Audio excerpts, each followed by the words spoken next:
നമസ്കാരം. പൊളി ടോക്സിലേക്ക് സ്വാഗതം.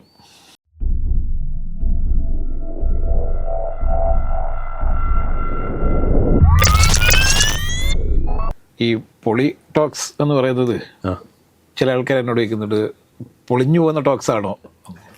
പൊളി ടോക്സ് എന്ന് പറഞ്ഞാൽ ഞാൻ പറഞ്ഞത് ഇത് പൊളിക്കാനുള്ള ടോക്സ് ആണ്. ഈ കെജ്രിവാൾ ജയിലിൽ നിന്ന് ഇറങ്ങില്ല എന്നും ഇതോടുകൂടി ആം ആദ്മി പാർട്ടിയുടെ കട്ടയപ്പടം മടങ്ങുമെന്നായിരുന്നു BJP പ്രതീക്ഷിച്ചിരുന്നത്. അതിനുവേണ്ടിയിട്ടുള്ള എല്ലാ മുന്നൊരുക്കങ്ങളും നടത്തി പല പല കേസുകളിൽ അദ്ദേഹത്തെ കൂട്ടി ബന്ധിപ്പിച്ച് ഡൽഹി ഹൈക്കോടതിയിൽ നിന്ന് പലതവണ ഇത് ഒരിക്കലും പുറത്തിറങ്ങില്ല എന്നുള്ള രീതിയിലുള്ള ചില പ്രയോഗങ്ങൾ പോലും ഉണ്ടായപ്പോൾ BJP വളരെ സന്തോഷത്തിലായിരുന്നു. പക്ഷേ ആം ആദ്മി പാർട്ടി ഇന്നലെയോടുകൂടി സടകുടഞ്ഞെഴുന്നേറ്റിരിക്കുന്നു, സിംഹം പുറത്തിറങ്ങിയിരിക്കുന്നു. അപ്പം 21 ദിവസമേ ഉള്ളൂവെങ്കിൽ പോലും ഈ 21 ദിവസവും അദ്ദേഹം മോദിക്കെതിരെ അതിശക്തമായ പ്രചരണം നടത്തും എന്ന് പ്രഖ്യാപിച്ചിട്ടുണ്ട്. ഇന്ന് നടത്തിയ വാർത്താ സമ്മേളനത്തിൽ അത് വളരെ കൃത്യമായി പറഞ്ഞിട്ടുണ്ട്. BJP അല്ലാത്ത മുഖ്യമന്ത്രിമാർ ഭരിക്കുന്ന എല്ലാ സ്ഥലങ്ങളിലും ED ഉപയോഗിച്ചുകൊണ്ട് വലിയ രീതിയിലുള്ള, ഇപ്പോൾ കേരളത്തിലടക്കം എന്ന് പറഞ്ഞു, കേരളത്തിൽ വേറെ വിഷയമാണെന്നുള്ള പുള്ളിക്ക് അറിയില്ല. അതുകൊണ്ട് കേരളത്തിലും അങ്ങനെയാണെങ്കിൽ എന്നേ ആവേണ്ടതാണ്. 42 തവണ SNC ലാവൽ കേസ് മാറ്റിവെച്ചൊരു വാർത്ത വായിച്ചുകൊണ്ടിരിക്കുന്ന സമയത്താണ് കെജ്രിവാൾ ഇത് പറയുന്നത് വേറെ വിഷയമുണ്ട്. അപ്പം അദ്ദേഹം പറയുന്നത് ഇനിയുള്ള എൻ്റെ പോരാട്ടം മൊത്തം BJPക്കെതിരെ ആയിരിക്കും എന്നുള്ളതാണ്. അപ്പം BJPക്ക് യഥാർത്ഥത്തിൽ ഇത് ദോഷം ചെയ്യുമോ? അല്ല, BJPയുടെ കഴിഞ്ഞ രാഷ്ട്ര റേഷൻ അറിയാലോ, ഡൽഹിയിൽ ഈ ആം ആദ്മി ഭരിക്കുമ്പോൾ പോലും 7 സീറ്റും BJP പിടിച്ചു കഴിഞ്ഞ ലോക്സഭാ തെരഞ്ഞെടുപ്പിൽ.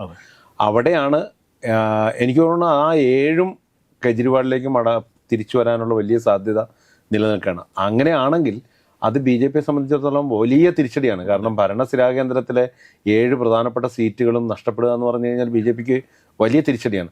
അതോടൊപ്പം തന്നെ ഈ ഒരു ഇമ്പാക്റ്റ് ഇന്ത്യ മുഴുവൻ ഉണ്ടാകാനുള്ള ഒരു സാധ്യത കാണുന്നുണ്ട്. ഈ കെജ്രിവാളിന്റെ അറസ്റ്റും തിരിച്ചുവരവും 260 സീറ്റുകളിലേക്ക് ഇലക്ഷൻ നടക്കാനുണ്ട്. അതെ, അതാ പറഞ്ഞത്, ചെറിയ സംഭവമല്ല. ആ ഒരു വല്ലാത്തൊരു ഇമ്പാക്റ്റ് ഉണ്ട് അതിനകത്ത്. കാരണം ഇതുവരെ കാണാത്ത രീതിയിൽ ഇന്ത്യ മുന്നണി ഒന്നായി എന്നുള്ളതാണ് ഈ വിഷയത്തിൽ. എല്ലാവരും ഒന്നിച്ച് നിൽക്കുന്നു, അത്തരത്തിലുള്ളൊരു പ്രചരണം. അത് BJP അങ്കലാപ്പം ഉണ്ടാക്കുന്ന ഒരു കാര്യമാണ് BJPക്ക് യഥാർത്ഥത്തിൽ. ഈ അദ്ദേഹം പറഞ്ഞിരിക്കും വേറൊരു സംഭവം, 20 വർഷത്തേക്ക് ഡൽഹിയിൽ BJPക്ക് ഒന്നും ചെയ്യാൻ പറ്റില്ല എന്ന് പറഞ്ഞു.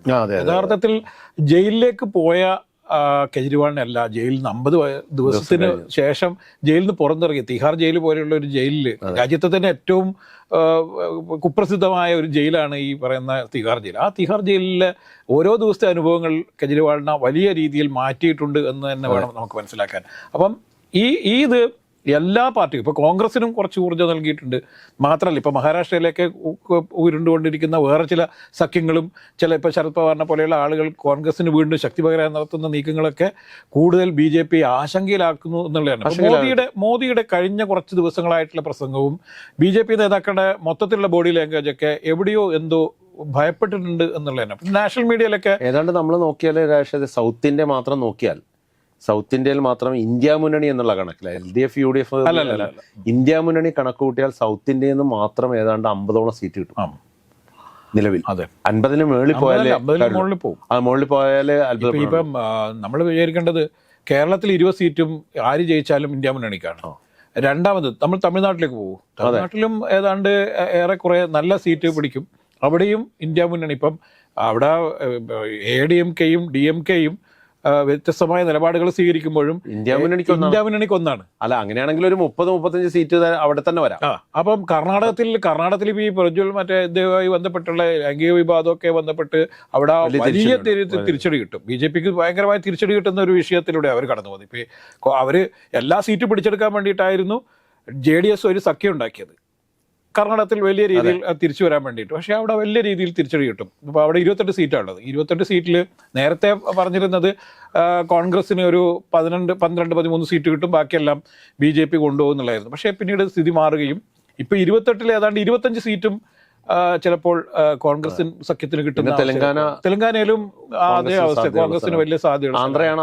ആന്ധ്രയിൽ പക്ഷേ മാറിക്കൊണ്ടിരിക്കും. അവിടുത്തെ ചരിത്രവും മാറിക്കൊണ്ടിരിക്കുകയാണ്. ജഗനായോണ്ട് അത്ര ഉറപ്പില്ലാത്ത കാര്യമാണ്. UPയിൽ പോലും തിരിച്ചടി ഉണ്ടാവുന്ന പറയുന്നത് BJPക്ക്. കാരണം UP ആണല്ലോ BJP എക്കാലത്തും സംരക്ഷിക്കുക. UP, മധ്യപ്രദേശ്, രാജസ്ഥാൻ തുടങ്ങിയ സ്ഥലങ്ങളിൽ ആ ഭീതിയാണ് മോദിയെ ഇങ്ങനെ വർഗീയവാദിയാക്കിക്കൊണ്ടിരിക്കുന്നത്. വർഗീയത മാത്രം പ്രസംഗിക്കുന്ന ഒരാളായി മാറ്റിക്കൊണ്ടിരിക്കും. ഇപ്പൊ സർവേയുടെ കാര്യത്തിൽ പോലും ഇന്നലെയൊക്കെ ഉണ്ടായ സംഭവങ്ങൾ അത്തരത്തിൽ ഒരു വല്ലാത്ത ഭയം കുടുങ്ങിയിട്ടുണ്ടോ എന്നുള്ള സംശയമുണ്ട്. പിന്നെ ഈ ഹരിയാനയിൽ ഇപ്പോൾ ഉണ്ടായി ഈ രാഷ്ട്രീയ അനിശ്ചിതത്വം, അവിടെ എന്ത് സംഭവിക്കും? ഹരിയാന യഥാർത്ഥത്തിൽ BJPക്ക് വളരെ വളക്കൂറുണ്ടായിരുന്ന മണ്ണായിരുന്നു. പക്ഷേ JJP ഒക്കെ അവരുടെ പിന്തുണ പിൻവലിക്കുകയും അവർ മാറി നിൽക്കുകയും അവർ കോൺഗ്രസിനോട് നിങ്ങൾ മന്ത്രിസഭ രൂപീകരിക്കുന്നതിനെ കുറിച്ചുള്ള ചർച്ചകളിലേക്ക് പോകാൻ വേണ്ടി അവർ ആവശ്യപ്പെടുന്നു. അപ്പോൾ എന്തുകൊണ്ടാണ് JJP അങ്ങനെ ഒരു നിലപാട് സ്വീകരിച്ചതെന്ന് പറഞ്ഞാൽ അവിടെ ഉണ്ടായിക്കൊണ്ടിരിക്കുന്ന രാഷ്ട്രീയ മാറ്റങ്ങളെക്കുറിച്ച് വളരെ ബോധ്യമുണ്ട് എന്നുള്ളതുകൊണ്ടാണ്. ഇപ്പോൾ പഞ്ചാബിൽ എന്താ സംഭവിച്ചത്? പഞ്ചാബിൽ വളരെ പെട്ടെന്നാണ് ആം ആദ്മി പാർട്ടിയിലേക്ക് പോകുന്നത്.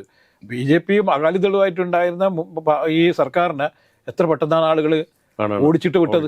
അപ്പൊ എവിടെയും എന്ത് സംഭവിക്കാന്നുള്ളതിന്റെ സൂചനയാണ്, അല്ലാതെ എല്ലാം വലിയ സൂചനയുണ്ട്. യഥാർത്ഥത്തിൽ അങ്ങനെ നോക്കുമ്പോഴത്തേക്കും എനിക്ക് തോന്നുന്നു സൗത്ത് ഇന്ത്യയിൽ തന്നെ നമ്മൾ പറഞ്ഞതിൽ കൂടുതൽ സീറ്റുകൾ കിട്ടാൻ സാധ്യതയുണ്ട്. അതെ, ഇപ്പൊ ഞാൻ 75 വരെയൊക്കെ പോയാൽ പോലും ഡൽഹിയിലുള്ള ചില പത്രപ്രവർത്തകരായിട്ട് സംസാരിക്കുന്ന സമയത്ത് ഞാൻ ചോദിക്കുന്നത് 400 സീറ്റ് എന്ന് പറയുമ്പോഴും ഒരു 350 സീറ്റിലൊക്കെ വരില്ലേ എന്ന് ചോദിക്കുമ്പോൾ അവരെന്നോട് പറഞ്ഞു, നിങ്ങൾ കണക്ക് പറയൂ, എവിടുന്ന് കിട്ടുന്ന നിങ്ങൾ ഈ പറയുന്നത്? BJP മോദി തള്ളുന്നു എന്നുള്ളത് വെച്ചിട്ട് ആ തള്ളലിൽ എല്ലാം മാറിപ്പോവും എന്ന് വിചാരിക്കുന്നതാണ് തെറ്റ്. പിന്നെ എല്ലാ കാലത്തും ഉണ്ടായ പോലെയുള്ള ഒരു മോദി പ്രഭാവവും ഇല്ല എന്നുള്ളതാണ്. നമ്മൾ വിചാരിച്ചെന്നാണ് ഭയങ്കരമായ മോദി പ്രഭാവം ഉണ്ടാവാം, മോദി ഗ്യാരണ്ടി. തെരഞ്ഞെടുപ്പിന്റെ ആദ്യഘട്ടങ്ങളിൽ അങ്ങനെ ഒരു ഫീൽ ഉണ്ടായിരുന്നു. മോദി ഗ്യാരണ്ടി എന്ന് പറഞ്ഞിട്ട്. പക്ഷെ പല സന്ദർഭങ്ങളിലും ഈ മോദി സ്ലിപ്പായി പോകുന്ന കാഴ്ച നമ്മൾ കാണുന്നത്. അതിനാണ് പാകിസ്ഥാൻ വരെ കഴിഞ്ഞ 5 വർഷം മുന്നേയും കോൺഗ്രസ് യഥാർത്ഥത്തിൽ പാകിസ്ഥാന് വേണ്ടി വാദിക്കുന്നു, രാഹുൽ ഗാന്ധിയുമായി വലിയ ബന്ധമുണ്ട് എന്നുള്ള രീതിയിൽ പ്രചരണം നടത്തി. എന്തിന് വയനാട്ടിലെ പച്ചക്കൊടി പോലും വലിയ രീതിയിൽ പ്രചരണം നടത്തി. ആ കാർഡ് ഇത്തവണ ശരിയാകുമോ എന്നുള്ള കാര്യത്തിൽ സംശയമുണ്ട്. BJPക്ക് തന്നെ വലിയ സംശയമുണ്ട്. ആ സംശയത്തിന് വലിയൊരു ആക്കം കൂട്ടുന്നതാണ് ഈ കെജ്രിവാളിന്റെ തിരിച്ചുവരവ് എന്ന് പറയുന്നത്. അത് വലിയ രീതിയിൽ അവർ ചെയ്ത ഏറ്റവും വലിയ മണ്ടത്തരങ്ങളിൽ ഒന്ന് കെജ്രിവാളിനെ പിടിച്ച് ജയിലിലിട്ടു എന്നുള്ളത് തന്നെയാണ്. അവർ കെജ്രിവാളിനെ ജയിലിലിടുന്നതിന് പകരം ഈ കേസ് വലിയ സംഭവമാണെന്ന് പ്രചരിപ്പിക്കും. ഇപ്പൊ അവരിപ്പം പറയുന്നത് എന്താണ്, 21 ദിവസം കഴിഞ്ഞാൽ വീണ്ടും കെജ്രിവാൾ തിരിച്ചു പോകുന്നു, പിന്നീട് ശിഷ്ടകാലം കംപ്ലീറ്റ് ജയിലിൽ കിടക്കേണ്ടി വരും എന്നാണ്. പക്ഷെ കോടതി ചോദിച്ചൊരു ചോദ്യമുണ്ട്, 1.5 വർഷം മുന്നേ എടുത്ത കേസിൽ എന്തുകൊണ്ടാണ് ഇത്രയും കാലം ഇദ്ദേഹത്തെ അറസ്റ്റ് ചെയ്യാറ്? ഈ ഇലക്ഷൻ സമയത്ത് മാത്രം എന്തുകൊണ്ടാണ് ജയിലിൽ പിടിച്ചിട്ട് എന്നുള്ള ദേശീയ മാധ്യമങ്ങളൊക്കെ അന്തർദേശീയ തലത്തിലൊക്കെ വലിയ ചർച്ച വന്നു. അമേരിക്കയിലടക്കം വലിയ രീതിയിൽ മോദി സർക്കാരിനെതിരെ വലിയ രീതിയിൽ ചർച്ചകൾ വന്നു. ഇവിടെ ജനാധിപത്യ ധ്വംസനം നടക്കുന്നു എന്ന രീതിയിൽ വലിയ ചർച്ചകൾ വന്നു.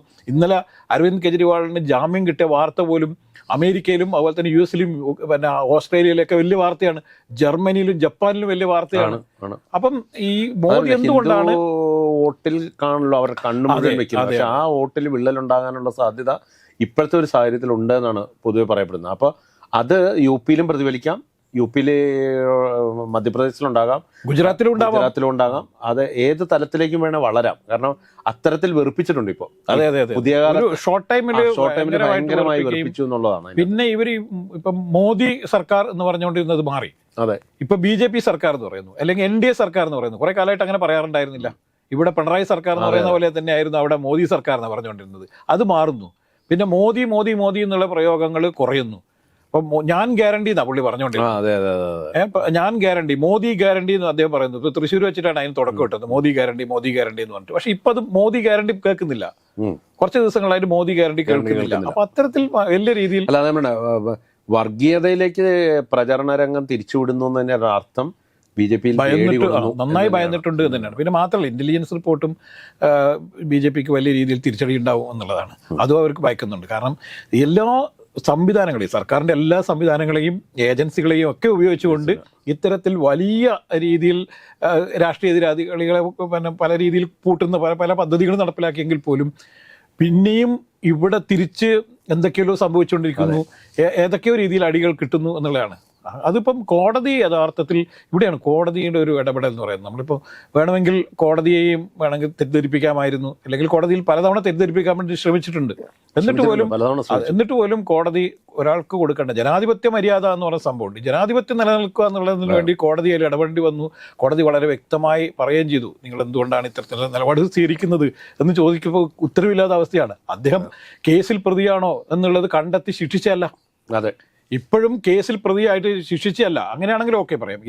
ഇതിൽ പ്രാഥമികമായ ഒരു അന്വേഷണം മാത്രം നടത്തി അദ്ദേഹത്തിന്റെ ഭാഗത്ത് ചില പ്രശ്നങ്ങളുണ്ട് എന്ന് ED കണ്ടെത്തിയതിന് ED ആണ് ഇതിന്റെ അന്തിമമായ ഒരു സംഭവം എന്നോ ED തന്നെ വിധി പ്രഖ്യാപിക്കുന്ന രീതിയിലേക്ക് പോകുന്നത് കോടതിക്കും അത്ര താല്പര്യമുള്ള വിഷയമല്ല. അങ്ങനെയും കൂടി ഉണ്ട്. യഥാർത്ഥത്തിൽ കെജ്രിവാളിന്റെ വരവ് വേറൊരു തരത്തിൽ വേറൊരു ഡയമെൻഷനിലേക്ക് കൂടെ തിരിഞ്ഞിട്ടുണ്ട്. അതായത് ഒരു ലീഡർ എന്നുള്ള നിലയിലേക്ക് കെജ്രിവാളിന്റെ വളർച്ചയും കൂടെ ഉണ്ട്. നാഷണൽ ലീഡർ എന്നുള്ള നമ്മൾ കുറെ കാലമായി ചോദിച്ചുകൊണ്ടിരിക്കുകയാണ്, ആരാണ് നാഷണൽ ലീഡർ? ഇന്ത്യയിൽ BJPക്ക് അല്ലാതെ എതിർ പാർട്ടികൾക്ക്, അതായത് പ്രതിപക്ഷ പാർട്ടികൾക്ക് ആരാണ് ലീഡർ എന്ന് ചോദിക്കുമ്പോൾ ശരിക്കും പിന്നെയും രാഹുൽ ഗാന്ധി എന്നാ പറഞ്ഞു. ആ ഒരു ഡയമെൻഷൻ കൂടെ കിട്ടി. അങ്ങനെ ഒരു സംഭവം കൂടി ഇതിൽ ഉണ്ടായിട്ടുണ്ട്. ഇപ്പൊ 28 പാർട്ടികളും കെജ്രിവാളിനെ പുറത്ത് വിടണം എന്നും ഈ അറസ്റ്റ് വലിയ രീതിയിലുള്ള രാഷ്ട്രീയ പ്രതിയോഗികളെക്കെതിരെയുള്ള പകവോക്കലാണ് എന്ന് ഒറ്റ സ്വരത്തിൽ പറയേണ്ടി വന്നു.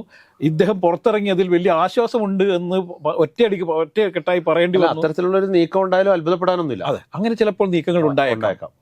അത് ചിലപ്പോൾ രാജ്യത്ത് വലിയ രീതിയിലുള്ള ചലനങ്ങൾ ഉണ്ടാക്കാനുള്ള സാധ്യതയുണ്ട്. കാരണം ആം ആദ്മി പാർട്ടിയിൽ വിശ്വസിക്കുന്ന, അല്ലെങ്കിൽ ആം ആദ്മി പാർട്ടി വന്നാൽ ചിലപ്പോൾ ഇന്നുള്ള ഈ ജഡാവസ്ഥയ്ക്കൊക്കെ മാറ്റം ഉണ്ടാവും, ജീർണാവസ്ഥയ്ക്കൊക്കെ മാറ്റം ഉണ്ടാവും എന്ന് പ്രതീക്ഷിക്കുന്ന വലിയ യുവ സമൂഹം ഇവിടെ ഉണ്ട്. അത് എനിക്ക് തോന്നുന്നു ഇന്ത്യയിൽ മുഴുവൻ എല്ലാ സംസ്ഥാനങ്ങളിലും അത്തരത്തിലൊരു സമൂഹം ഉണ്ട്. പക്ഷെ അവർക്കൊരു കൂട്ടായ്മ അതെ അതെ അതെ. അപ്പൊ നമ്മൾ കാണാം, ഇപ്പൊ കേരളത്തിൽ തന്നെ നമ്മൾ കണ്ടു, ചെറിയ നീക്കങ്ങൾ ഉണ്ടാകുമ്പോൾ ആളുകൾ അതിനോട് വലിയ പ്രതീക്ഷയോടുകൂടി പ്രതികരിക്കുന്നത്.